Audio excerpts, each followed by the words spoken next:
नमस्कार आपण मानंकु पूर्व पक्ष प्रस्तुत विश्व चक्र व्यूह को मु परशुराम दास स्वागत करुच्ची।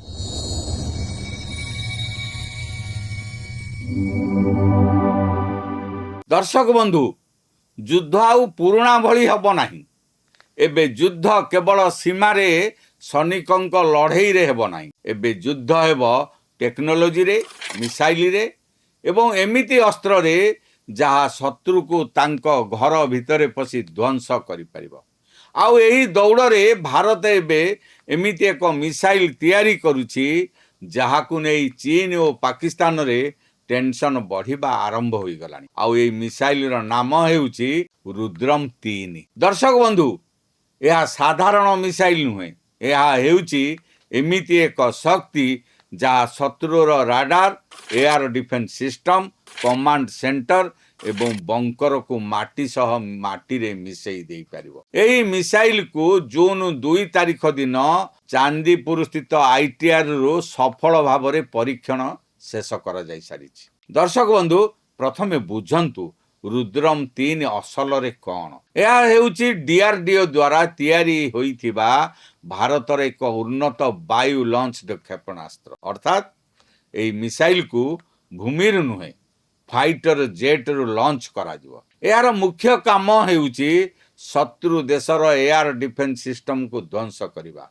अर्थात जदि शत्रु देशर राडार सिस्टम, मिसाइल शील्ड एवं एयर डिफेन्स यूनिट थाए तेबे एहाकु रुद्रम 3 आकाश रु ही नष्ट करिदबो। तेबे रुद्रम 3 प्रथमे सेगुडी तो ध्वंस करिदबो, तापरे भारतीय वायुसेना सुरक्षित भावे भीतर को पसी आक्रमण भी करि परिबो। दर्शक बंधु एई मिसाइल रो सबुठारु बड़ भयंकर कथा हेउछि एहार रेंज। रुद्रम 3 प्राय 550 रु 650 किलोमीटर दूर पर्यंत आक्रमण करि परिबो। अर्थात भारतीय फाइटर जेट को शत्रु देशर सीमा भीतर को जिब्बा को दरकार पड़िबो नै। भारत निज सीमा रु ही एई मिसाइल छाड़ी परिबो। एई मिसाइल सीधा जाए शत्रुर रणनैतिक लक्ष्य स्थल को भेद करी ताहाको ध्वंस कर देइबो। भाबंतु तो दर्शक बंधु जदि युद्ध आरंभ हेबा पूर्व ही शत्रुर राडार अंध होई जिवो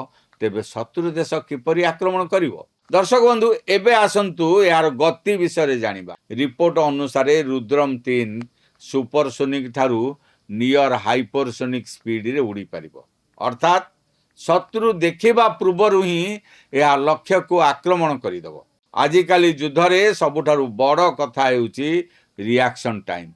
जेउ देश शत्रु को रिएक्शन करने को समय देउ नाही सेही देश युद्ध रे आगरे रहे। आउ रुद्रम 3 भारत को सेही एडवांटेज दबो। दर्शक बंधु एबे प्रश्न उठुछि एही मिसाइल को केउ फाइटर जेट बहन करिवो। खबर अनुसार याकू भारतीय वायुसेना रो सबुठारू शक्तिशाली फाइटर जेट SU-30 MKI सह जोड़ा जिवो। अर्थात भारतर SU-30 फाइटर जेट एबे केवल एयर कॉम्बैट पाई नुहे डीप स्ट्राइक मिशन पाई मध्य व्यवहार हेबो। यह चीन और पाकिस्तान पाई बड़ चिंतार कारण एबे पाल्टिछि।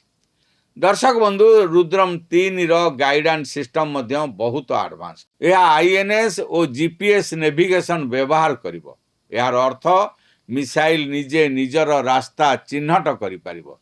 सेथि पाई एथिरे निष्क्रिय राडार होमिंग सिस्टम मध्य रहिबो। अर्थात जदि शत्रुर राडार काम करुछि एही मिसाइल सेही राडार सिग्नल को धरी सीधा जाई ताकू ध्वंस करिदबो। सहज भाषा रे कहिले शत्रुर राडार जेतेबेले ऑन हबो सेतेबेले से निजर मृत्यु को डाकुथिबो। दर्शक बंधु एबे आसंतु रुद्रम सीरीज रो इवोल्यूशन विषय रे जानिबा। प्रथमे आसीथिला रुद्रम 1। यार रेंज प्राय 150 रु 200 किलोमीटर थिला।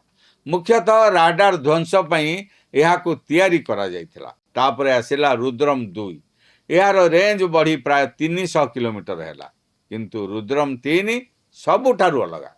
यह केवल राडार किलर नुहे, यह रणनैतिक आक्रमणात्मक क्षेपणास्त्र। यह command centre, bunker, air defence unit, high value target को मध्य ध्वंस करि देई परिबो। दर्शक बंधु एबे एही मिसाइल भारत पई केते जरूरी भाबंतु तो। जदि भविष्य में चीन किंबा पाकिस्तान सह कौन बड़ संघर्ष हुए तेबे प्रथमे टार्गेट हेब शत्रुर राडार और एयर डिफेन्स सिस्टम। कारण जदि शत्रुर एयर डिफेन्स बंची जाए तेबे फाइटर जेट पाई अटैक करने बहुत कष्टकर हो किंतु रुद्रम 3 प्रथम से ही सील्ड को भांगीदेव। अर्थात भारत प्रथमे शत्रु को अंध करदेव तापरे अटैक करिवो। यह हेउची मॉडर्न वारफेयर रो असल रणनीति। दर्शक बंधु आउ गोटे बड़ कथा हेउची रुद्रम 3 पूरा पूरी भारत रे तैयारी हेउची। अर्थात भारत आउ विदेशी मिसाइल उपरे निर्भर करिवो नाही। आजिर दुनिया रे जेउ देश निजर अस्त्र निजे तैयारी करे सेही देश ही असल शक्तिशाली देश। आउ रुद्रम 3 सेही आत्मनिर्भर भारतर एक बड़ सफल कहानी। दर्शक बंधु एबे प्रश्न उठुची रुद्रम 3 केबे संपूर्ण भावे भारतीय वायुसेना सहित जोड़ा जिवो। वर्तमान यह टेस्टिंग और डेवलपमेंट स्टेज रे अछि। डीआरडीओ यहाकू विभिन्न प्रकार ट्रायल करुछि। सेथि सहित SU-30 MKI सह इंटीग्रेशन उपरे काम भी चलीछि। अनेक डिफेन्स एक्सपर्ट कहउछंती आगामी किछि वर्ष मध्यरे यह भारतीय वायुसेनार एक बड़ शक्ति होई परिबो। आज भारत केवल एक देश नुहे एक राइजिंग मिलिटरी पावर मध्य।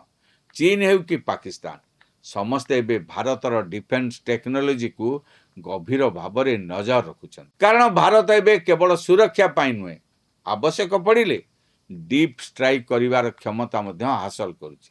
आउ रुद्रम 3 सेही नुआ भारतर प्रतीक। आपण मानकु कोन लागुछि रुद्रम 3 कोन भारतर एयर पावर को संपूर्ण बदलाई देई परिबो? कौन यह चीन और पाकिस्तान पे बड़ टेंशन हेबो? कमेंट बॉक्स रे निश्चय जणातु। वीडियोटी भल लागिथिले लाइक करंतु, सब्सक्राइब करंतु आ बंधु मानक सहित अधिक रु अधिक शेयर करंतु। एई शेष करछि आजिर विश्व चक्रव्यूह। रहुछि नमस्कार।